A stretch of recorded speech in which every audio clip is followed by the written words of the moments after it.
All right, welcome back. Taking the Field, episode 13 now. I know I promised you guys in episode 12 I would get into that CBS Sports way too early mock draft for the NFL for 2021, but instead I want to get into something else that has come up a little bit earlier this afternoon, and that is the Premier Lacrosse League announcing their trade window and final rosters for when that will need to happen later on this summer. So the trade window for the teams, for the 7 teams, ends June 12th, and the final rosters need to be trimmed down and submitted by the end of June, going into that championship series in late July, early August. Training camp is in the middle of July, just before things get underway around July 25th.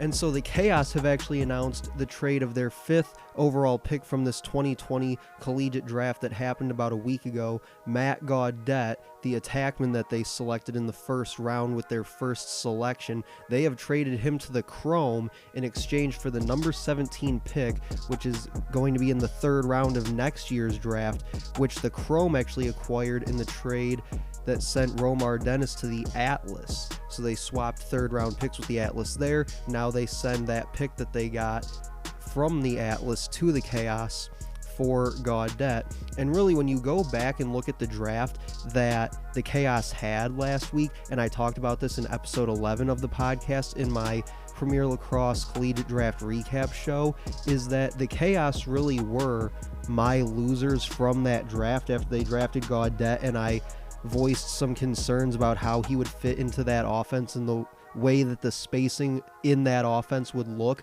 for guys like Connor Fields operating from X, and the fact that they had very few outside shooters in this offense now with Gaudette and Miles Thompson, who's already on the Chaos roster, both kind of being those bodies around the crease that like to bang inside and finish on the doorstep. They didn't really have very many outside shooters outside of maybe Jake Fricaro and Josh Burns, but really I wasn't sure how Gaudette would really fit in that attack unit, and now we see the answer being he won't fit, as they've elected to trade him for a future draft pick. And then they come back in the 2nd round with the 12th overall pick, I believe it was, and selected Jeff Teat, who by many people's account won't even elect to play this summer. He'll go back for his final year of collegiate eligibility, as most of some of the top potential names in the draft had done earlier this spring. So really for the Chaos, you didn't really get anything out of this draft other than that future 3rd round pick from the Chrome when you traded Gaudette. So you essentially punted on this draft, looking ahead to the draft in 2021, where they now have 4 picks in the last 2 rounds. They have their original 3rd pick, the 17th pick coming from the from the Chrome and the Atlas before them, and then in the 4th round they have their original pick plus the pick that they acquired from the Redwoods in the Miles Jones trade that sent him to the Redwoods for a 4th round pick and Sergio Salcido.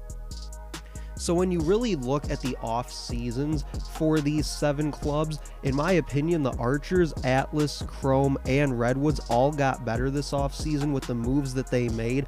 Archers drafting a guy like Grant Amon to be the quarterback at attack for that team, something that they desperately missed out on last season. The Atlas adding Romar Dennis and Brian Costabile to that already stacked midfield group. The Chrome going defense heavy in the draft and then being able to swing this trade for Gaudette, and the Redwoods addressing their face-off position after Greg Renlian retired.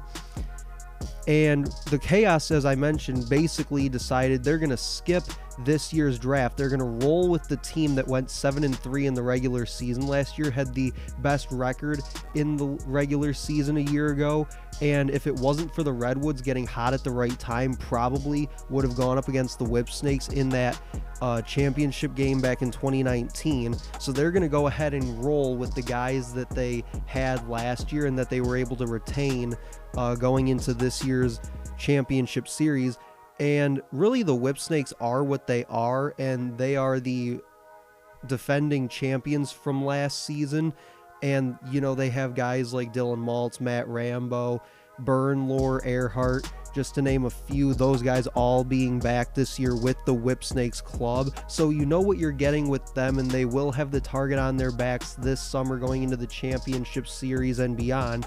And lastly, we don't really know what we're getting into with the Water Dogs here because we haven't been able to see them get on the field as a unit and play together. We've seen a couple guys all play together on teams that they were on last season, or we've seen them play maybe at the collegiate level together, and we've seen individuals play on their respective clubs, but we haven't seen them all come together as a 22-man unit and play together, and that includes the draft picks that they made last week as well.